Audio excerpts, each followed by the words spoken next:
Historically, there was about 30 million acres of oak savanna and woodlands in the Great Plains. Today we have about 1% left of oak savannas. So it's one of the rarest ecosystems, and along the eastern border of Nebraska, there really isn't a lot of this habitat type left.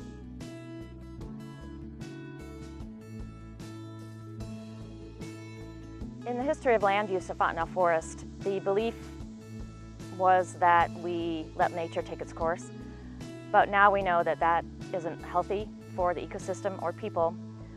That allows invasive species to come into the forest and outcompete the native species. All the animals and insects and fungi were adapted to the species that were here, like the oaks. And with invasive species, our native species struggle. This used to be an oak savanna. This ecosystem was classified not so much as a forest, but as an oak savanna and oak woodland. Over time, this landscape has adapted to fire, and all the species that used to be here are fire-adapted species, the plants and animals.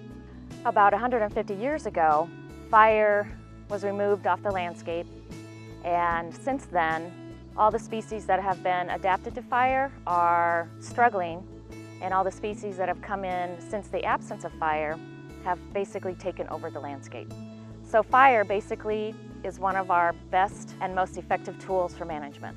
Our goal now with the new restoration initiative is to put fire back in the disturbance regime and restore some of the native biodiversity. So on this side of the boardwalk, we have not been burning yet. And you'll notice that there's a lot more bare ground. You can see the soil. There's not a high diversity of plants. It's a lot of young hackberry trees and some stick seed. On this side, where we've been burning and thinning pretty intensely, you'll notice a high diversity of herbaceous cover, grasses, sedges, and wildflowers, and not very much bare soil. This area is holding the soil in place better, and this is basically our goal, is to have a high diverse herbaceous layer of grass, flowers, and sedges, and fungi. It's a long-term process, and we don't expect changes to happen overnight. We do expect changes to start happening, and we will notice these changes on a small scale as we move over time. Some of the habitat restoration activities that you might notice if you're hiking around in Fontenelle Forest or Neil Woods is thinning. We are thinning the canopy and letting light back into the forest for baby oak trees to grow. We are implementing prescribed fire on all the upland at Fontenelle Forest and Neil Woods. We are doing a large-scale invasive species removal so that the native plants have a better chance of competing. One of the other activities, management activities that we're doing, is to help prevent soil erosion. So once the system is restored, we will have a better soil and more diverse native plants to hold the soil in place.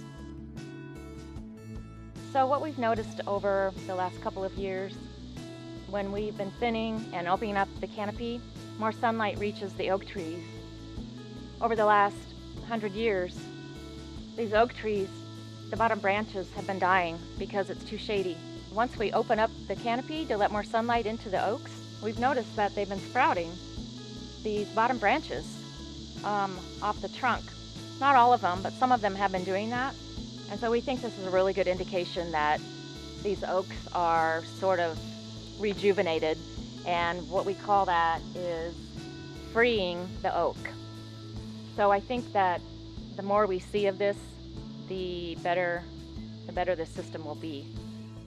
We have implemented some monitoring programs. So we're monitoring changes in vegetation, changes in insect diversity, and changes in bird diversity over time. Those efforts are funded through the NET grant, and we have researchers coming in on contract to do these surveys.